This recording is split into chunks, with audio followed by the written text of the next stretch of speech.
Hi guys, welcome back to my YouTube channel, and it's been a while. It's me again, Gino Mendoza. And for today's video, I'm going to make a trending coffee, which is the Dalgona coffee.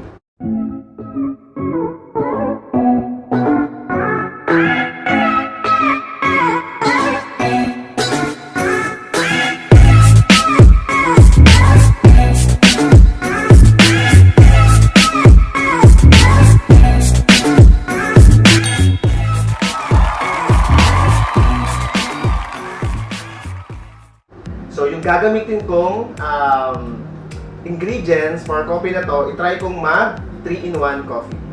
So, ito yung mga ingredients natin.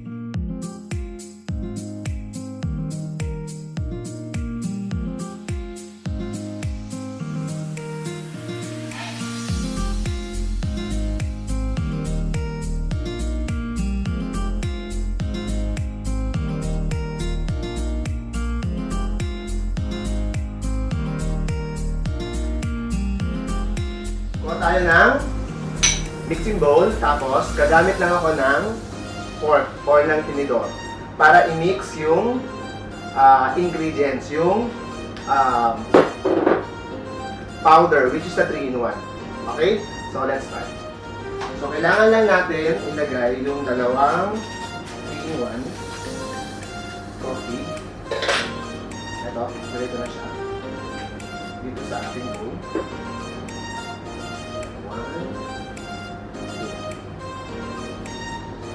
Or sabihin natin na isa lang kasi may sugar na siyang included. Then, maglalagay tayo ng hot water. Naglagay ako ng dalawang unang water, tapos i-mix ko muna siya before ko siya i-stir. Pwede tayong gumamit ng wire whisk, yung pang mix. Pero for me, ang gagamitin ko is tinidor or yung fork.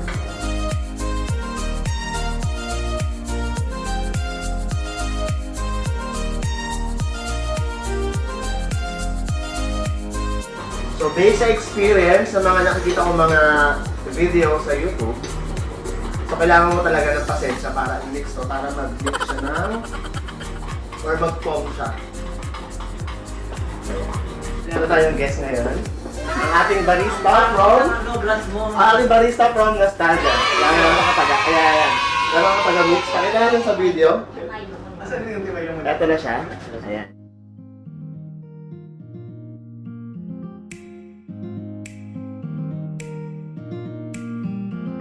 Paano magbati ni Gino? Kalugal lang.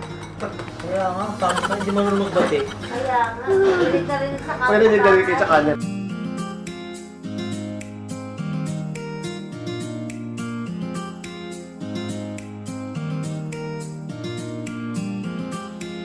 So guys, after 10 minutes, so ito na siya ngayon.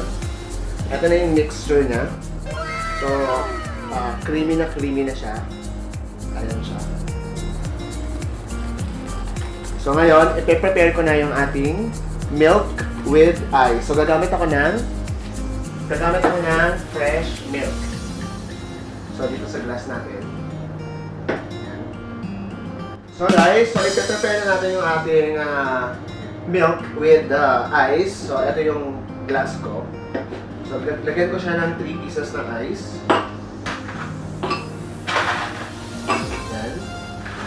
Ayan. Lagyan natin siya ng milk. Fresh milk. So, ginamit ko yung fresh milk. Ito siya.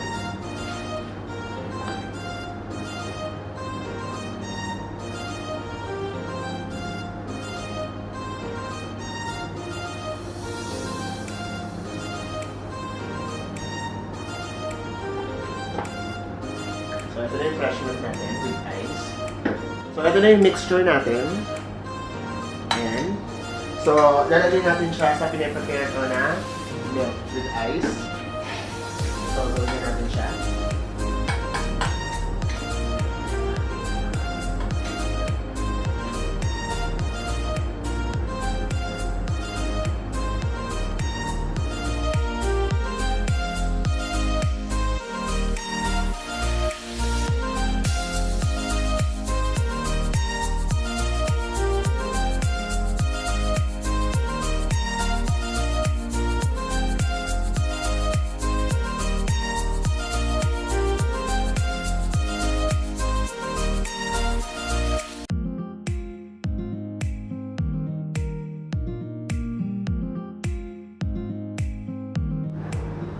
So, kitang-kita natin, hindi siya lumulubog yung ating mixture.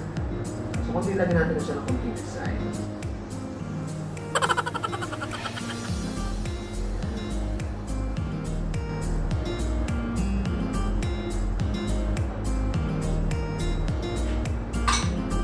So, ayan na siya. Ito na yung ating finished product.